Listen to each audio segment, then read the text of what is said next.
샬롬, 이동춘 목사입니다.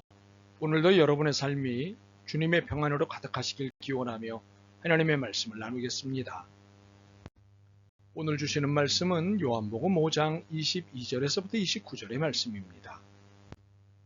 이 말씀 중에 26절과 27절을 읽겠습니다.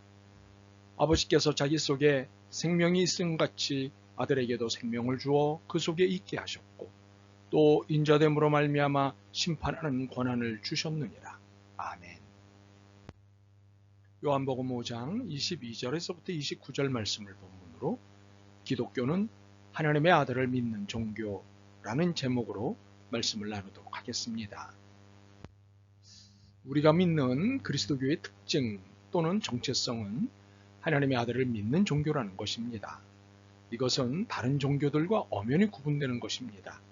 그러므로 그리스도교에서 하나님의 아들을 믿는 것을 빼버리면 남는 것이 없습니다.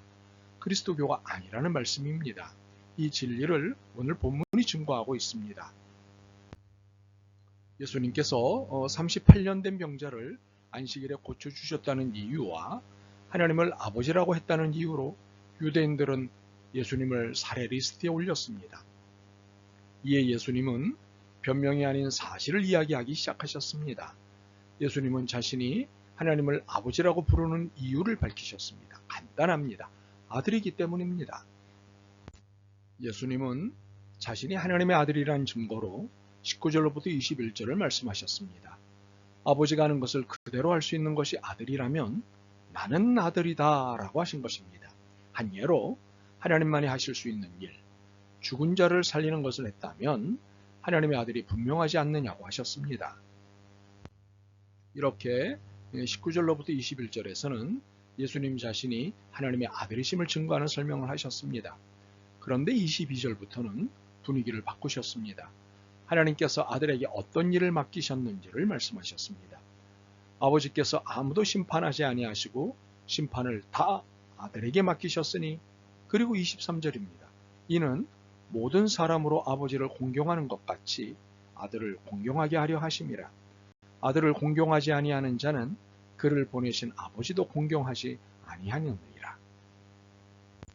이 말씀은 이런 뜻 아니겠습니까? 아들에게 까불지 마라. 와우.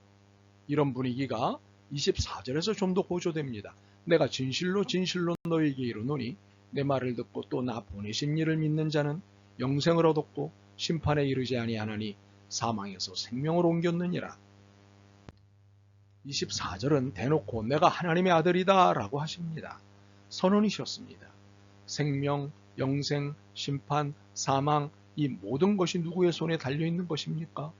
하나님 아닙니까? 그런데 이 모든 것을 하나님이 아들에게 넘겨주셨다는 것입니다. 그러니 이는 당당하게 내가 하나님의 아들이다 라고 말씀하신 것입니다. 그러므로 그리스도교는 유대교가 아닙니다. 물론 유대교도 그리스도교도 구약성경이 경전입니다. 구약성경은 야훼 하나님을 말씀하고 있습니다. 유대교와 그리스도교의 하나님은 야훼 하나님입니다. 그러나 유대교는 그리스도교가 아닙니다. 신약성경을 믿지 않기 때문입니다. 특히 신약성경의 하나님을 믿지 않기 때문입니다. 신약성경의 하나님은 누구입니까? 예수님입니다. 하나님의 아들이십니다. 이처럼 그리스도교와 유대교의 결정적인 차이는 하나님의 아들을 믿느냐의 여부에 있습니다. 그러므로 그리스도교에서 하나님의 아들을 믿는 믿음을 빼면 더 이상 그리스도교가 아닙니다. 그리스도교의 절대 믿음인 하나님의 아들 예수 그리스도는 아버지이신 하나님께 어떤 일을 위임받으셨습니다. 그 첫 번째로 심판하는 권한을 받으셨습니다.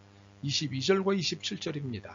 아버지께서 아무도 심판하지 아니하시고 심판을 다 아들에게 맡기셨으니 또 인자됨으로 말미암아 심판하는 권한을 주셨느니라. 심판이란 옳고 그름을 가리는 판결을 말합니다. 이는 양비론도 아니고 양시론도 아닙니다. 둘 다 아니다 혹은 둘 다 옳다는 식의 애매한 판단이 아닙니다. 옳은 것과 옳지 않은 것을 분명히 판결을 내리시는 것이 심판입니다. 24절과 29절을 볼 때 하나님의 아들이신 예수님에게 부여된 심판의 권한은 생살여탈의 권한입니다. 참으로 어마어마한 권한입니다. 살고 죽는 것이 예수님께 달려있는 것이기 때문입니다. 내 말을 듣고 믿는 자는 영생을 얻고. 두 번째로는 생명 부여의 권한을 받으셨습니다. 25절과 26절입니다. 진실로 진실로 너희에게 이르노니 죽은 자들이 하나님의 아들의 음성을 들을 때가 오노니 곧 이때라. 듣는 자는 살아나리라. 아버지께서 자기 속에 생명이 있음같이 아들에게도 생명을 주어 그 속에 있게 하셨고. 예수님께서 하나님께 부여받은 권한은 죽은 자를 살리는 생명 부여의 권한입니다. 혹시 영생을 살아있는 사람의 영원한 생명 보장으로 이해하신다면 이는 재정립이 필요합니다. 영생은 영원한 생명이 맞지만 살아있는 사람에 대한 생명 연장의 의미가 아닙니다. 영생은 죄로 죽은 우리가 예수님으로 말미암아 생명을 얻게 된 생명입니다. 죄인이란 살아있으나 죽은 것입니다. 죄 가운데 있다는 것은 살아있는 것이 아닙니다. 죽은 것입니다. 영적 사망입니다. 이를 24절에서 이해할 수 있습니다. 내가 진실로 너희에게 이르노니 내 말을 듣고 또 나 보내신 이를 믿는 자는 영생을 얻었고 심판에 이르지 아니하나니 사망에서 생명으로 옮겼느니라. 그러므로 살아있으나 죽은 것이니 육적 사망이 아닌 영적 사망입니다. 특히 그리스도와의 관계에 있어 죽은 것이기 때문에 영적 사망입니다. 그러나 이 영적 사망은 육적 사망과 다르지 않습니다. 육적 사망을 지배하기 때문입니다. 영적으로 살아있지 않으면 육적인 것 또한 사망의 지배를 받습니다. 그러므로 그리스도를 통해서만 영생이 주어집니다. 그러므로 하나님의 아들 예수님을 믿어야 영생을 얻습니다. 이 진리에서 그 어떤 예외도 없습니다. 그 누구라도 예수님을 믿어야 생명을 얻습니다. 그리스도교는 하나님의 아들을 믿는 종교입니다. 하나님의 아들을 믿지 않는다면 그는 그리스도인이 아닙니다. 그리스도인은 하나님의 아들이신 그리스도 예수를 믿는 사람들입니다. 그리고 그분을 따라 사는 사람입니다.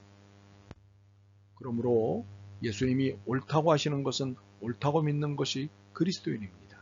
예수님이 옳지 않다고 하시는 것은 옳지 않다고 믿는 것이 그리스도인입니다.